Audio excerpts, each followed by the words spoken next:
friends, it's Amanda here, and oh boy, am I excited for today's video. You want to know why? Fall season now has officially started because we have the Nomad Fall Palette.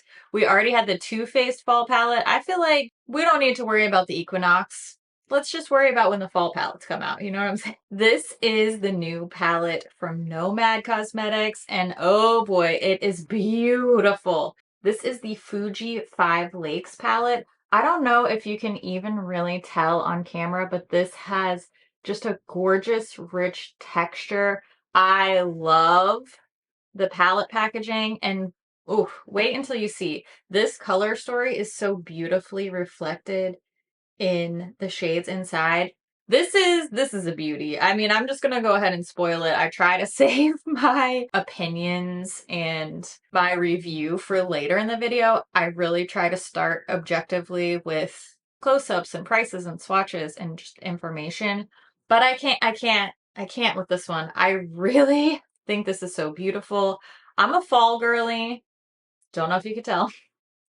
And I tend to get very excited about fall palette launches in general. The last 2 years, the Nomad Fall palette has made my best of palettes for the year. Ghost Town USA, still an amazing palette. The Hudson Valley palette, love, love, love that palette too. This one has sort of a combination of those two color stories type of feeling. And I think it's so beautiful. Okay, let me reel myself in. Let's do the information. This palette is launching on August 20th on the Nomad site. It will be priced at 44 US dollars. It's a 15 pan palette and it will be eligible for coupon codes. I have an affiliate code with Nomad Cosmetics. It's just my first name, Amanda, if you decide to shop for this palette or any of their others. I really just highly recommend the brand as a whole. But you can save a little bit of moolah with the code Amanda if you want to. As usual, this palette is cruelty-free and vegan. It is not limited edition, so it will be around for a while, and if it sells out, they will plan on restocking it.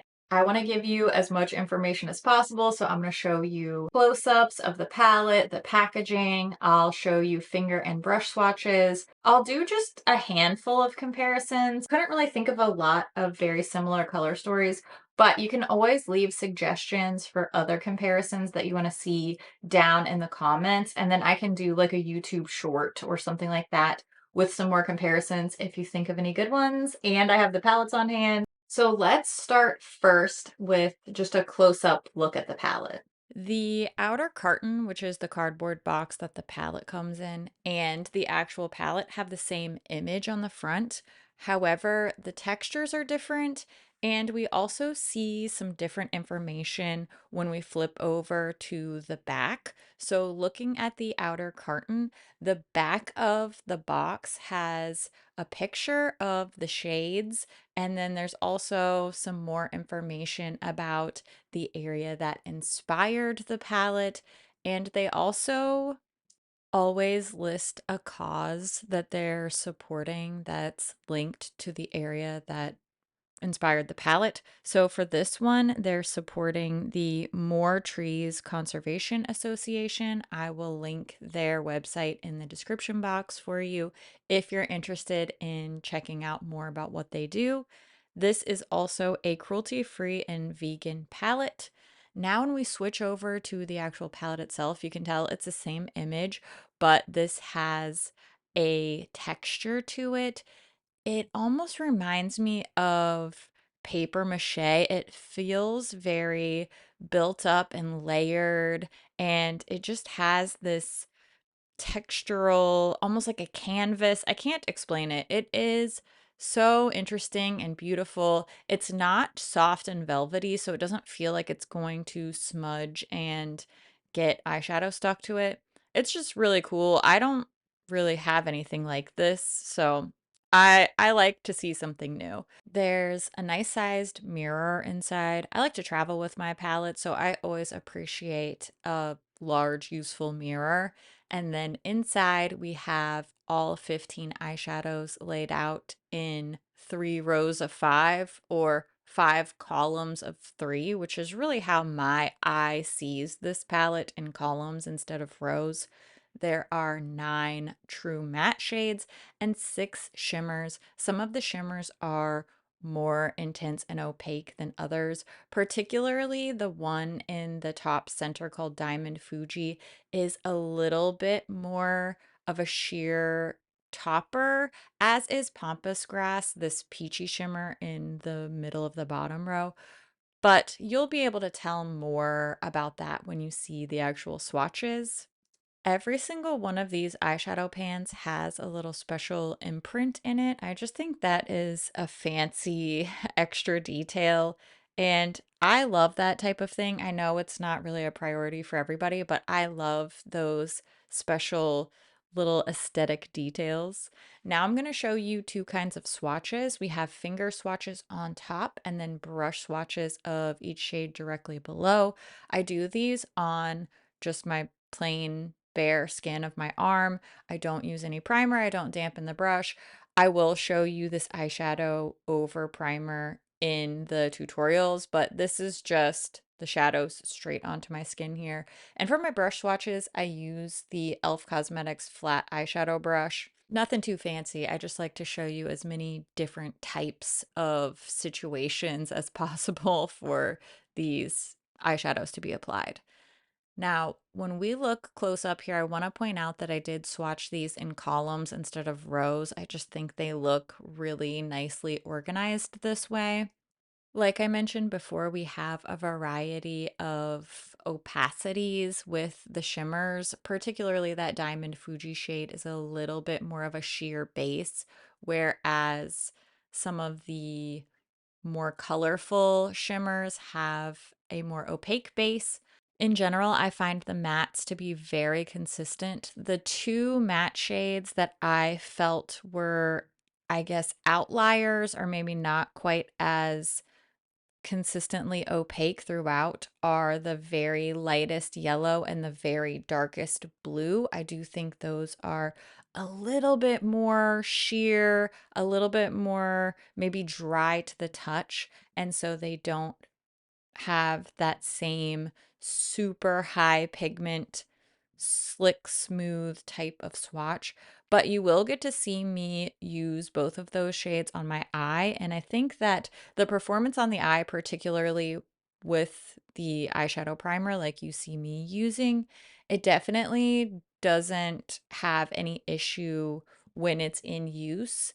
And I do prefer both of those shades applied with a brush versus a finger, but I think it's just up to your preference. I do like a shadow that I can blend and layer, so I don't necessarily want every single shadow to be super, super high pigment, intense opacity every single time. But some people do want that. So just beware, you're not going to get that from every single shade in this palette. I think it makes sense, particularly with this very watercolor, painterly type of style that they're evoking with this Fuji Five Lakes palette. I want to switch over to talking about my eye look really quickly because this is a technique I've been enjoying a lot lately. I put down a really blown out transition shade all over the crease and down onto the lid. And then I use a mid-tone shade and I use a sort of triangle shape where it tapers down towards the center of my eye. Not quite like a cat eye because I'm staying on my lid, but I'm definitely using the same sort of idea. And then I'm just deepening up the lash line area with that darker blue shade, which I felt blended so nicely onto the more mid-toned blue. This creates that angular cat eye type of look, but without taking the eyeshadow off of the lid. I've really been enjoying this as a way to do something a little bit different and especially add a bit of fun color onto my lid without doing a full on super intense block of color across the lid or really blown out or smoky. This is just a fun way to shape my eyeshadow in a flattering way that gives me a pop of color more than just a little bit here or there. And it's a technique I've been enjoying, so I wanted to explain to you how and why I do it in case this is something you think you could incorporate into your style. I am not a makeup artist. I am not very technical. I'm not a super skilled makeup applier, but this is something that has worked for me. I find it to be fun and flattering, and most of all, very, very easy to do. So I hope that you'll try it out and maybe you will enjoy it too. I did do just a little bit of that matte Mount Fuji color. It's like a white blue shade for a little bit of pop on that inner corner. I kept it very, very light on the lower lash line because I wanted an airy, easy breezy head in the clouds, little dreamy look, and I love it. I love the way this turned out. I cannot believe that my favorite looks from this palette have been blue looks, and I think this one that I'm wearing right now and also in the talking portions of the video, same look, is probably my favorite look overall that I've done from this palette. Shocking for me to be saying that because I'm typically not drawn towards blue. I'm typically pushing myself out of the comfort zone. And for this one, I keep running back to this type of look using this palette. So I love it. I love when I'm excited and inspired to try something different. This still very much feels like me. I don't feel out of sorts wearing this. So I love it. Okay, let's go to something that I think is probably more predictable for me, which is a bold red and yellow look. Like I said, I love fall. I love fall tones. I reach for them a lot. So this is what I thought would be more of my go-to with this palette, despite the fact that Nomad is shaking up my life and making me want to wear the blues all the time.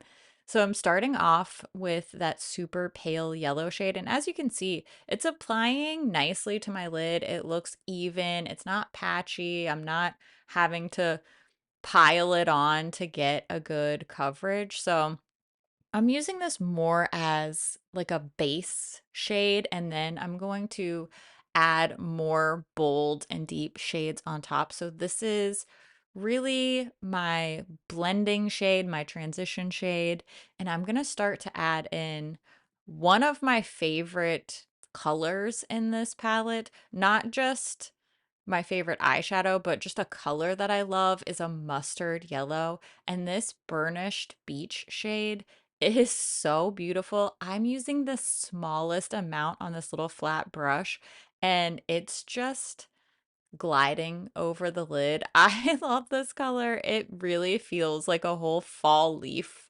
And that's something that I'm never gonna complain about. So I'm really just taking my time building up this glowing golden yellow halo all around my lid space. And I'm eventually going to start adding some red, but I want to make sure I get the yellow placed and blended first because if I have to go back and fix my blends too much, once there's red on my lid, it's going to start turning orange. And I really want this to remain a yellow and red look just out of deference to the color story here. And I want you to see how these really can work together and maintain their contrast without turning orange. If you don't have to blend too much. If you start mixing these together, they will give you a lovely orangey color, and I'm also not mad about that.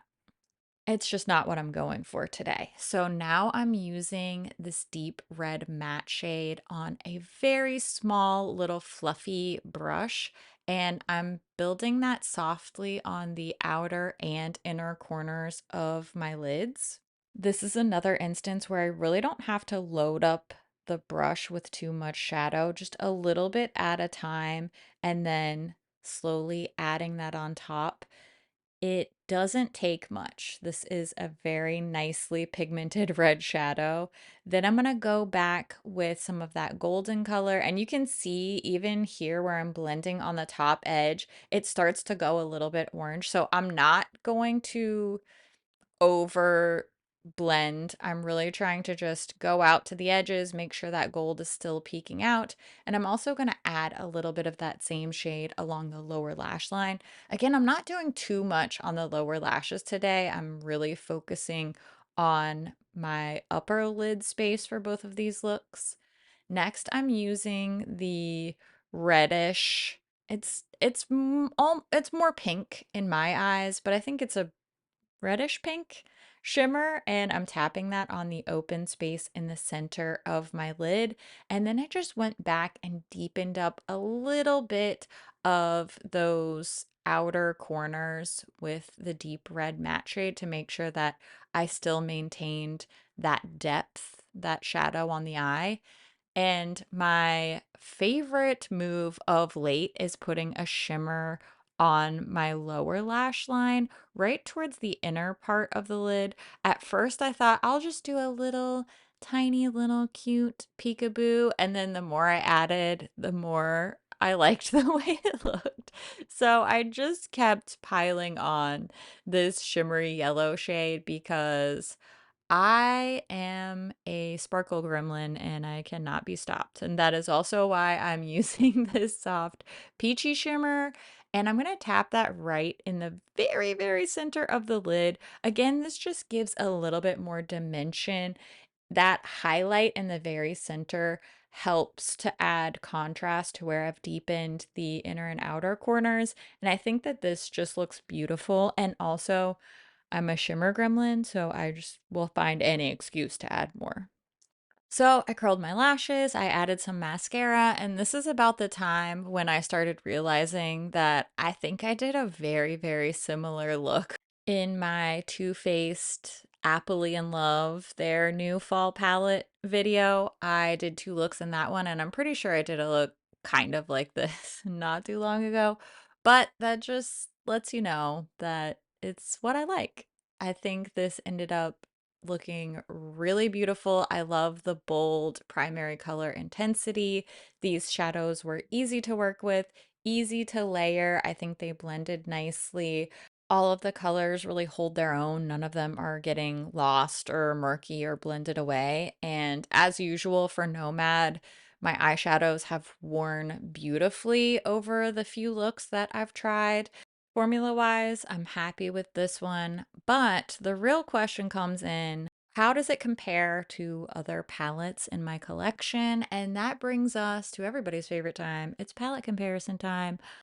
I mentioned at the beginning of the video that the Fuji Five Lakes palette felt like a combination of two of my favorites, which is Ghost Town USA and Hudson Valley.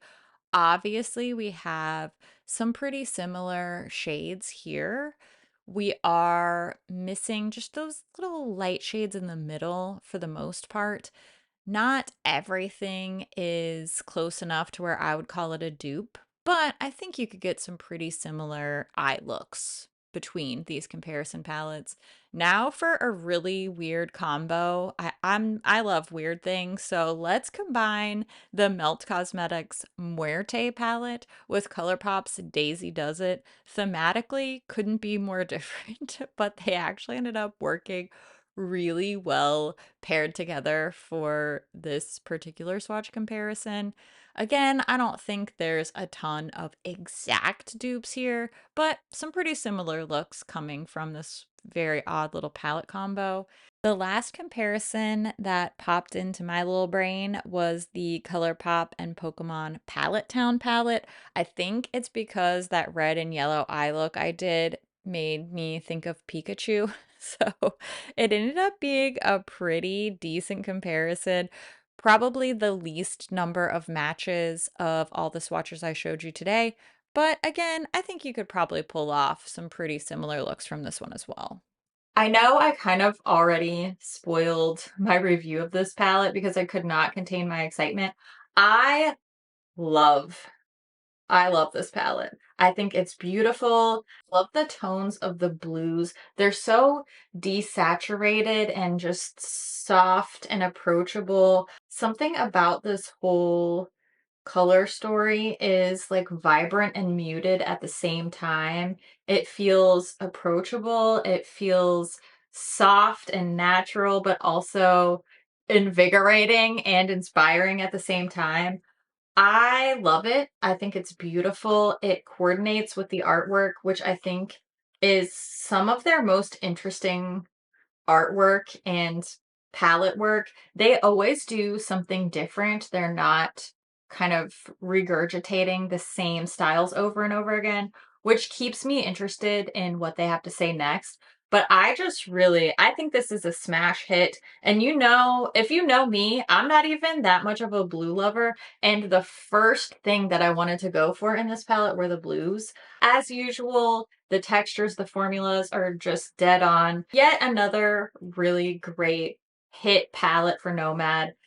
I tend to like a lot of what they do. I just think that they keep it interesting and they really walk a great balance between quality and theme and usefulness. And man, I don't know what else to say. This is beautiful. I love it. I've loved using it. I felt inspired by it. I think it's high quality. If you feel drawn towards this color story, there's no way you're going to be disappointed in this one. And I tend to be very middle of the road in a lot of my reviews. It's a good one. It is a really good one.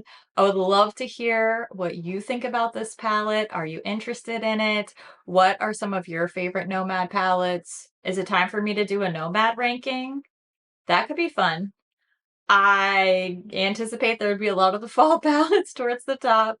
I always love to hear what you think about things too, so make sure you leave all your thoughts down in the comments below. As always, thank you so much for watching, and I'll see you in my next video. Bye! Okay, when I was using this palette, I got the thought that this shade Red Rowan right here was similar to Shroom from my Floristory palette. Part of the reason why I was thinking that, I think, is because Shroom is like the second shade in Floristory too, so maybe that's tricking my brain a little bit. Do that Shroom. Okay, Shroom looks a little bit darker. This one's probably like more peachy. But see, they're even in that same spot. I really made this shade Shroom very selfishly because it's my perfect transition shade, which I'm wearing the Red Rowan shade here. So let's just swatch them side by side and see. I think Shroom's darker. Yeah. Okay, this is the Nomad one. Oh yeah, that's peachier and probably warmer. Shroom is a bit more neutral. This one's more peachy and Shroom's darker, but not far off. I mean, you can see why I would think that. Yeah. Okay, so Shroom's a little darker and a little bit more neutral, but still, I'm a comparison queen, even in my off time. All right. What was I gonna say? I love the texture on here. And I love that it doesn't feel like it's gonna get dirty really easily.